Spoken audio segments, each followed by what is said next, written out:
Salve Legião X, estou de volta com aquele quadro que semanalmente você espera, que você abraça, que você acaricia com cuidado, que é o nosso maravilhoso X da atualidade. Essa semana especial, quer dizer, na semana que estou gravando isso, o governo de Bolsonaro completa 100 dias.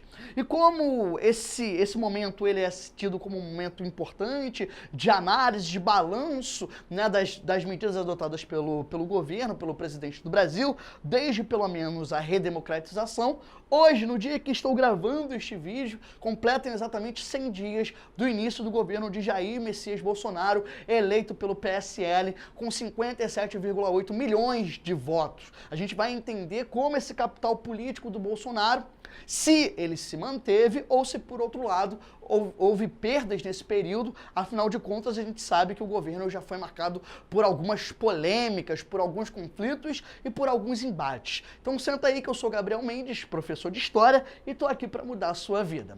Primeira coisa importante, a avaliação do Bolsonaro, que acabou de sair uma pesquisa do Datafolha, diz que o Bolsonaro teve uma perda importante em relação ao apoio popular. E lembre-se que uma das plataformas que permitiram o Bolsonaro chegar ao poder, ser eleito, foi justamente um grande apoio popular. Essa perda de capital político, como os cientistas políticos apontam, ela é importante, porque isso vai determinar qual grau, com que autonomia efetivamente o Bolsonaro tem para negociar, por exemplo, com o Congresso, onde a gente vem acompanhando nas notícias dos meios de comunicação as dificuldades de alinhamento, de estreitamento de relações entre o Executivo e o Legislativo.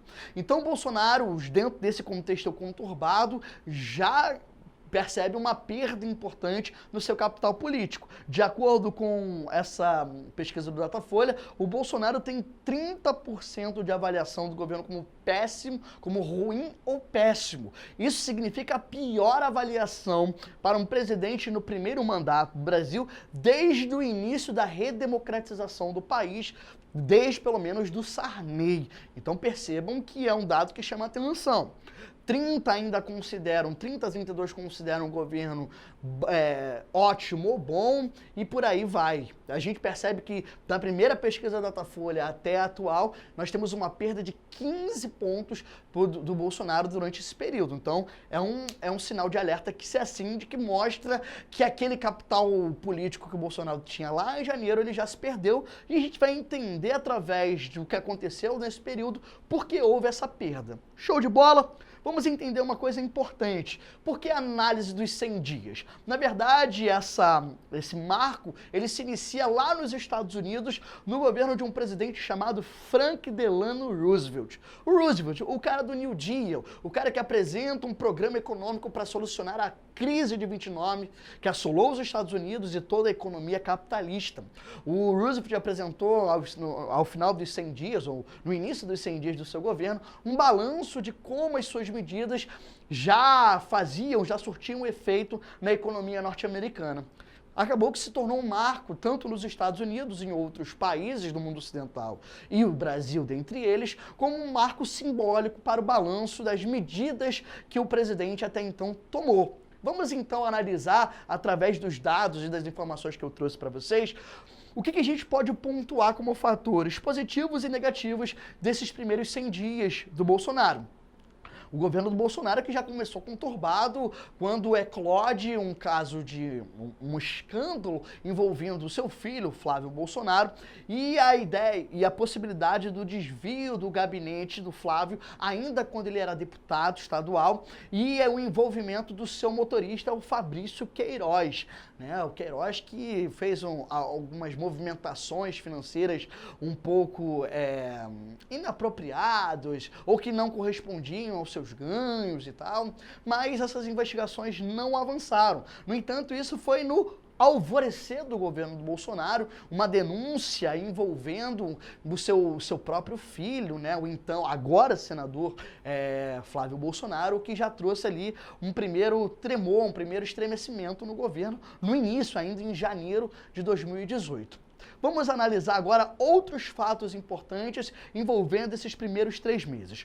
Uma situação que os cientistas políticos, eles, tanto nos jornais brasileiros, e eu aqui na descrição do vídeo eu gostaria que vocês pudessem fazer essa análise, quanto os cientistas políticos internacionais, apontam para a dificuldade do Bolsonaro em se articular com o Congresso.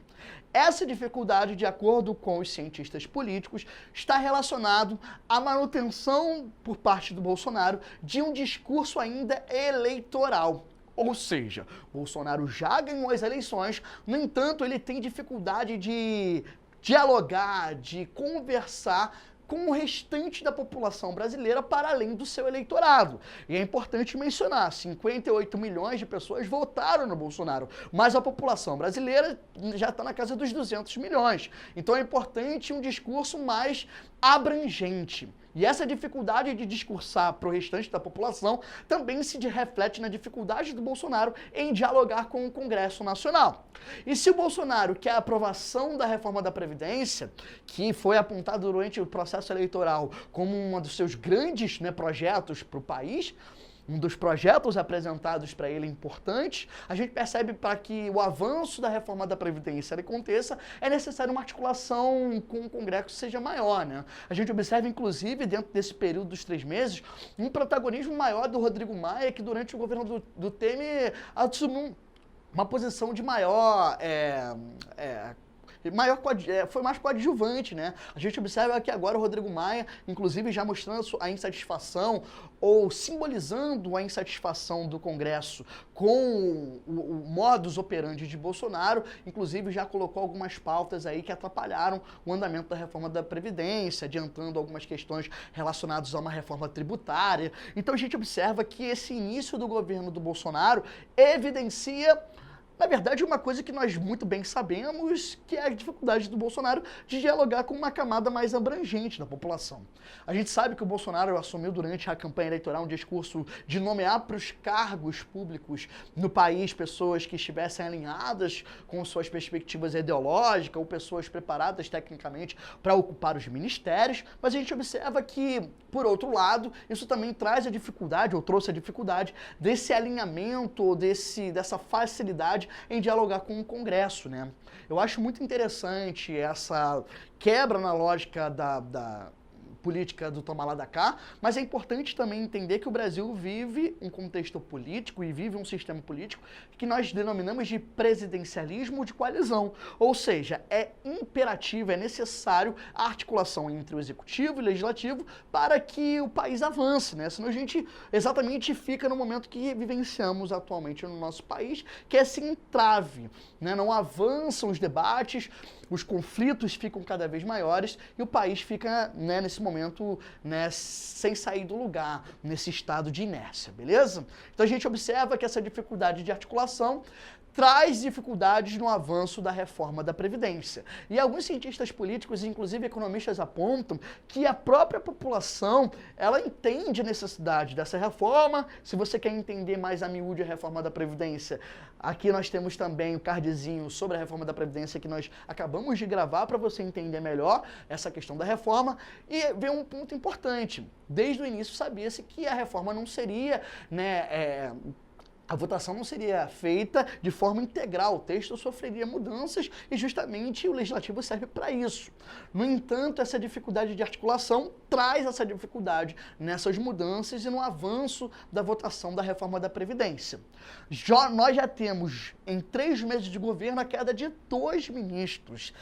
Em circunstâncias, principalmente o caso de Gustavo Bebiano, uma coisa, né, um pouco traumática envolvendo corrupção, a questão da utilização de laranjas, a questão do PSL e as candidatas mulheres, de desvio de verba pública, que resultou na primeira baixa, né, do governo do Bolsonaro, a primeira baixa importante, que foi a queda do Bebiano, figura muito próxima de Bolsonaro, e que era ministro da Secretaria-Geral da República, um cargo muito importante e que o Bebiano, inclusive no início, atribuiu a sua queda não ao Bolsonaro propriamente, mas aos seus filhos. A gente vai ver que, inclusive, essa interferência contínua dos filhos de Bolsonaro já também traz problemas dentro da própria articulação articulação do próprio presidente com outros atores políticos importantes, como, por exemplo, a bancada ruralista, que já colocou entraves a essa interferência dos filhos de Bolsonaro nas decisões políticas do país, beleza? E mais recentemente, enquanto estamos gravando esse vídeo, nós tivemos nessa semana a demissão de mais um ministro importante, de mais uma pasta muito importante, que é o Ministério da Educação, que é o Rodrigues, que é o Vélez Rodrigues, né? O colombiano naturalizado brasileiro, que defendia e defende proposições bastante polêmicas, né, que inclusive acalorou os debates dentro da vida pública brasileira, né, sobre a reorganização dos planejamentos, dos conceitos, de algumas ideias, como, por exemplo, um tema sobre a ditadura militar, sobre o revisionismo histórico, ou mesmo o negacionismo histórico, que é um conceito que a gente trabalha muito na academia de história e que está se fazendo cada vez mais presente na vida pública brasileira, questões relacionadas à concepção do nazismo, assim como o nosso chanceler, o ministro das Relações Exteriores, o Vélez Rodrigues, era outro que defende a ideia do nazismo ser de esquerda, né? O próprio Bolsonaro, a gente vai analisar aqui, fez uma visita a Israel, ao Museu do Holocausto, e lá, no próprio Museu do Holocausto, tem uma placa dizendo que o nazismo é um regime de extrema direita. O próprio vice-presidente da República, o general Hamilton Mourão, reafirmou a ideia de que comunismo de esquerda, mas não reafirmou a ideia do nazismo ser de esquerda. Mas enfim, é um debate que também se faz presente. Vai chover comentário aqui embaixo me criticando sobre o fato de eu estar defendendo uma posição ou outra, mas como agente histórico e como educador eu tenho que me posicionar sempre, ok? Então, a queda de 2 ministros, e chama a atenção para isso, algo inédito também, no início de um mandato de um presidente no país, nunca caíram 2 ministros logo no início do governo, mostram que, de fato, há uma instabilidade que gira o início do governo do Bolsonaro. A gente percebe que ainda há um eleitorado, principalmente aquele, obviamente, que votou no Bolsonaro, que ainda mantém uma percepção de que o Bolsonaro é a ideia do novo, de um progresso, de transformações, mas, por outro lado, a gente observa aqui no campo prático, das ações práticas do presidente, a grande dificuldade. Outro fato importante que marcou esses 3 primeiros meses do governo do Bolsonaro, as viagens feitas pelo presidente, no total de 4, né? Iniciando primeiro pelo Fórum Mundial, lá em Davos, na Suíça, onde o presidente falou por apenas 6 minutos, o que já trouxe ali um certo constrangimento. Afinal de contas, era primeiro o aparecimento internacional do presidente então eleito, e a sua falta... Quer dizer, a falta de apresentação de ideias mais concretas sobre problemas reais, não só no campo restrito do Brasil, mas uma visão mais geral da política externa e internacional, trouxe algum desgaste do capital político internacional do Bolsonaro, né? Outras 2 viagens que chamam bastante a atenção foi a viagem do Bolsonaro aos Estados Unidos, mais uma vez acompanhado dos seus filhos. Interessante pontuar que no encontro de Bolsonaro com Trump, quem entra ao Salão Oval com o Bolsonaro não foi o chanceler, como é uma praxis, né, das relações internacionais, mas sim o filho do Bolsonaro. E foi um encontro um tanto quanto esquisito pelas imagens que vocês puderam acompanhar nos meios de comunicação, né? Houve aquele jantar oferecido com a participação do guru intelectual do governo atual, o Olavo de Carvalho, mas o encontro entre o Trump e o Bolsonaro, né, não foi daqueles encontros entre amigos que não se viam há muito tempo, né? Foi uma coisa meio gelada entre ambos ali.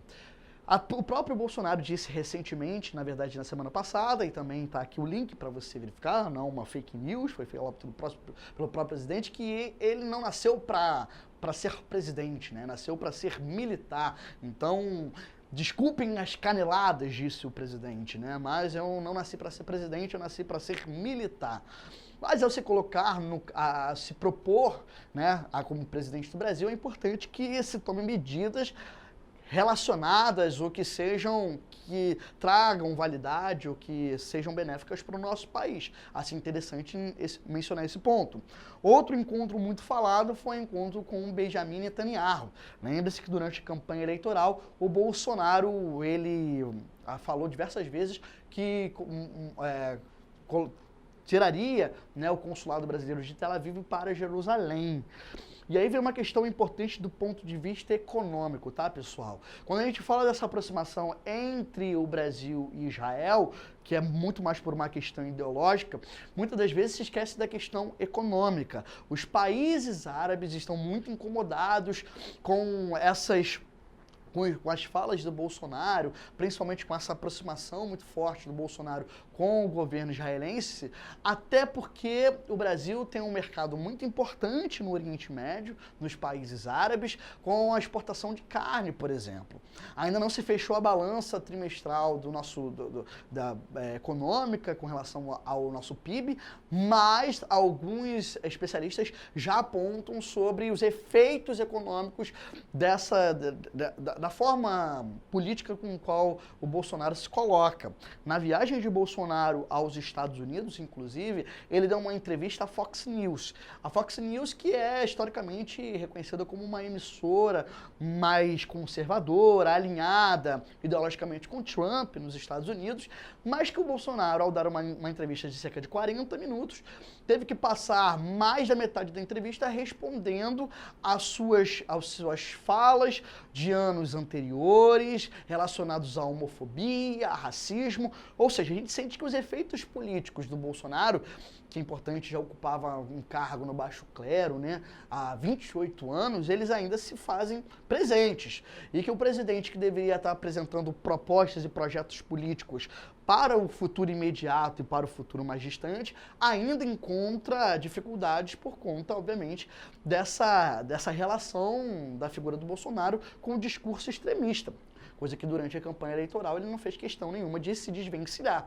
Então percebam que os efeitos políticos ainda se fazem sentir desta figura, por mais que o Bolsonaro lá no primeiro dia, no dia da posse, tenha falado sobre a ideia de um pacto nacional, a gente percebe que o próprio Bolsonaro ainda enfrenta dificuldade na hora de abranger no seu discurso toda a população brasileira, beleza? Além disso, obviamente, uma coisa que está sempre, toda semana tem uma novidade, são as postagens polêmicas do Bolsonaro.